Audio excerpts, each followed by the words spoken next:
धौरा भाटा वाले मन के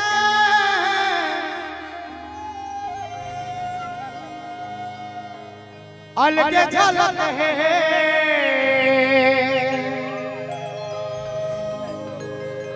और धौरा भाटा वाले मन के बात अलग है।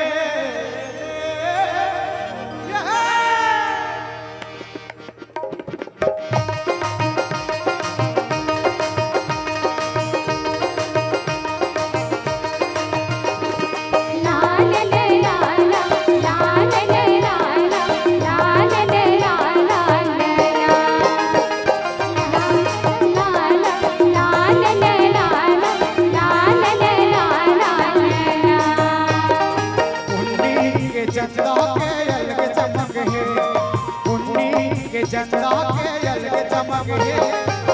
तेरे सरवाले के बात अलग है और मोर मयारू संगी के अलग झलक है वो तो तेरे सरवाले मन के बात अलग है और मोर मयारू संगी के अलग झलक है। उन्नी के चंदा के अलग चमक है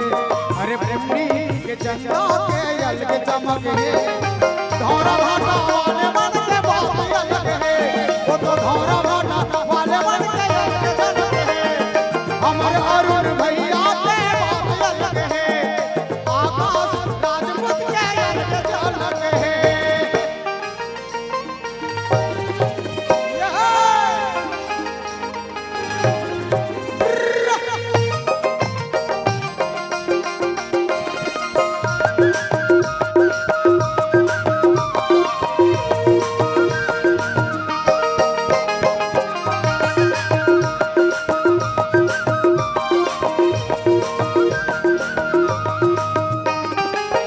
चंदन जाते मोर संगीरा देख के मारत रही ताना सूरज हटेर के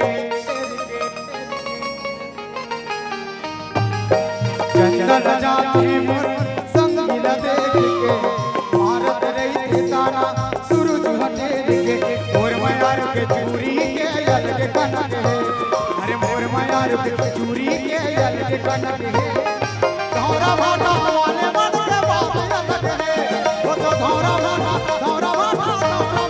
है और धौरा भाटा वाले मन के अलग झलक है। अरे जानते रे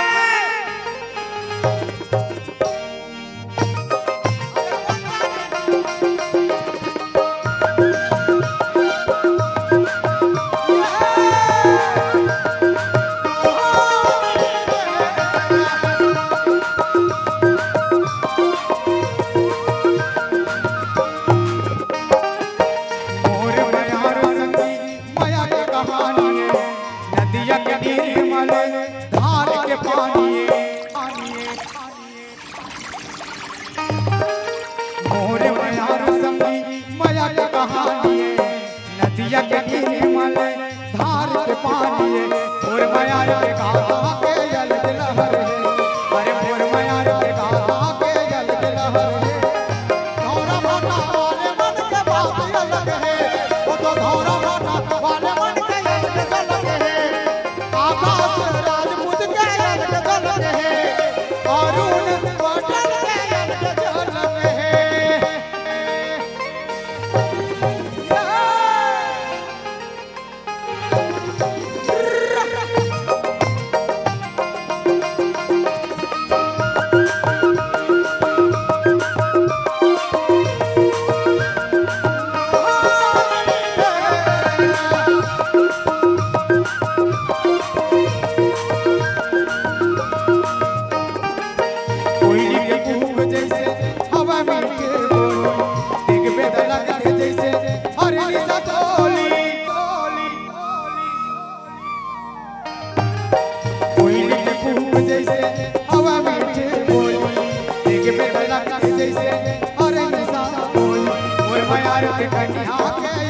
अरे मोर मयार कन्या के अलग लचक है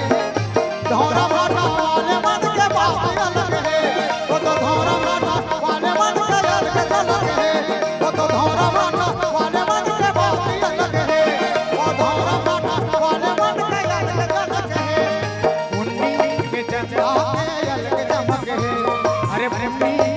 चंदा के अलग चमक है धौरा भाटा वाले मन के बात अलग है वो तो धौरा भाटा वाले मन के वो तो धौरा भाटा वाले मन के बात अलग है सीता देवा मन के अलग झलक है वो तो धौरा भाटा ओ धौरा भाटा वाले मन के अलग झलक है ओ धौरा भाटा वाले मन के बात अलग है और ए भैया धौरा भाटा वाले मन के बात अलग है और बेलचंदन साउंड वाले अलग लहर है।